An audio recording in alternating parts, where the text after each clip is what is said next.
नेपाल भारत का एक मित्र देश है। हिमालय की गोद में बसा ये देश अपनी सुंदरता और विविधता के लिए दुनिया भर में प्रसिद्ध है। ज्यादातर भारतीयों के दिमाग में नेपाल शब्द आते ही बस एक नेपाली लड़के की इमेज बन जाती है, लेकिन नेपाल बहुत ही विविधता से परिपूर्ण देश है। आज के इस वीडियो में हम नेपाल के बारे में आपको कुछ ऐसी बातें बताएंगे जो आपने पहले कभी नहीं सुनी होगी। तो दोस्तों, इस वीडियो को लास्ट तक जरूर देखिएगा। जब 19वीं और 20वीं शताब्दी में पूरा भारतीय उपमहाद्वीप ब्रिटेन के कब्जे में था, तब नेपाल ही ऐसा देश था जो आजाद था। नेपाल में कोई स्वतंत्रता दिवस नहीं मनाया जाता, क्योंकि नेपाल दुनिया के उन चुनिंदा देशों में से है जो कभी किसी देश का गुलाम नहीं रहा।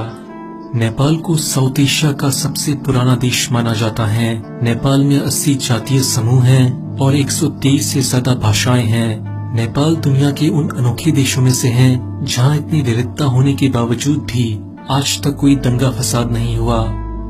हिमालय का अधिकांश हिस्सा नेपाल में आता है।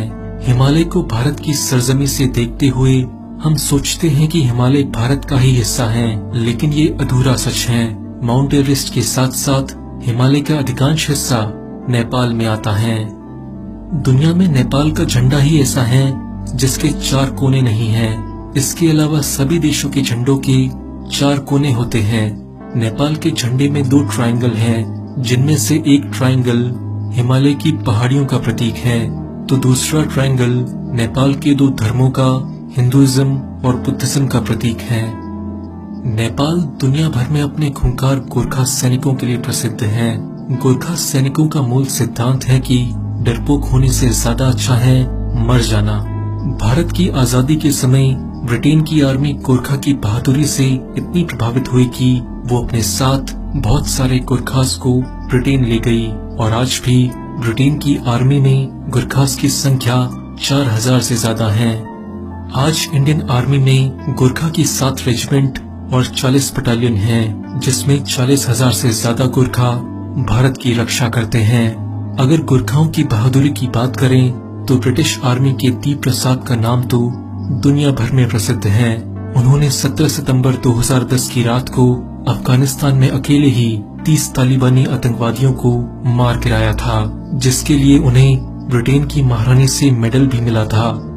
जहां भारत में लोग मॉडर्न बनने के नाम पर नमस्ते करने की प्रथा को धीरे धीरे छोड़ रहे हैं, वहीं नेपाल में आज भी लोग नमस्ते की मुद्रा में हाथ जोड़कर एक दूसरे का अभिवादन करते हैं। कुछ समय पहले तक नेपाल एक हिंदू राष्ट्र था, लेकिन अब वो एक सेकुलर देश है। गाय नेपाल का राष्ट्रीय जानवर है।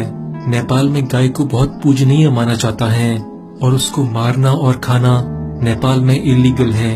यही कारण है कि गाय आपको काठमांडू की सड़कों पर घूमती हुई मिल जाएगी। आप सबने एक रहस्यमयी जानवर येती के बारे में तो जरूर सुना होगा। माना जाता है कि ये जानवर नेपाल की पहाड़ियों में रहता है। माउंट एवरेस्ट पर सबसे पहले चढ़ाई करने वाले एडमंड हिलेरी ने भी इस जानवर को खोजने के लिए एक अभियान चलाया था। नेपाल की खूबसूरती का आप इसी बात से अंदाजा लगा सकते हैं कि नेपाल में वर्ल्ड हेरिटेज साइट्स की सबसे ज्यादा डेंसिटी यानी कि घनत्व है। काठमांडू वैली के 15 किलोमीटर के अंदर ही 7 से ज्यादा वर्ल्ड हेरिटेज कल्चरल साइट्स हैं। दुनिया में केवल नेपाल ही ऐसा देश है जहां जिंदा देवी का कॉन्सेप्ट है, जिसे कुमारी कहा जाता है। कुमारी का मतलब नेपाली में वर्जिन होता है। भगवान बुद्ध का जन्म नेपाल के लुम्बिनी में हुआ था। इस जगह दुनिया भर से बौद्ध धर्म के अनुयायी आते रहते हैं। नेपाल में भगवान बुद्ध के प्रति लोगों में जबरदस्त श्रद्धा की भावना देखी जा सकती है। इसके साथ साथ महाशिवरात्रि नेपाल का बहुत बड़ा त्योहार है। दुनिया की 10 सबसे ऊंची पर्वत चोटियों में से 8 नेपाल में है। इसमें 8,848 मीटर की ऊंचाई वाली माउंट एवरेस्ट सबसे ऊंची है। माउंट एवरेस्ट को नेपाली भाषा में सागर माता कहा जाता है, जिसका मतलब है आसमान की देवी। नेपाल कभी चरस तंबाकू आदि के लिए बहुत फेमस था, लेकिन अब यहाँ चरस तंबाकू खरीदना, बेचना और इस्तेमाल करना गैर कानूनी है। नेपाल में चिड़ियाओं की 870 से ज्यादा स्पीशीज हैं। आप जानकर हैरान होंगे कि चिड़िया की इतनी स्पीसीज तो पूरे यूरोप में भी नहीं पाई जाती।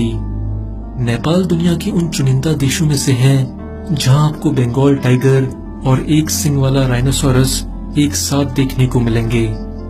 54.6 सेंटीमीटर की हाइट वाला दुनिया का सबसे छोटा आदमी चंद्र बहादुर नेपाल का ही है। रामायण की मुख्य पात्र सीता माता का जन्म स्थल मिथिला नेपाल में ही है। नेपाल का सबसे फेमस फास्ट फूड मोमोज है। जहां भारत में हर हफ्ते संडे को छुट्टी होती है, वहीं नेपाल में हर शनिवार को छुट्टी होती है। दोस्तों, आज के वीडियो में बस इतना ही। आगे आने वाले वीडियोस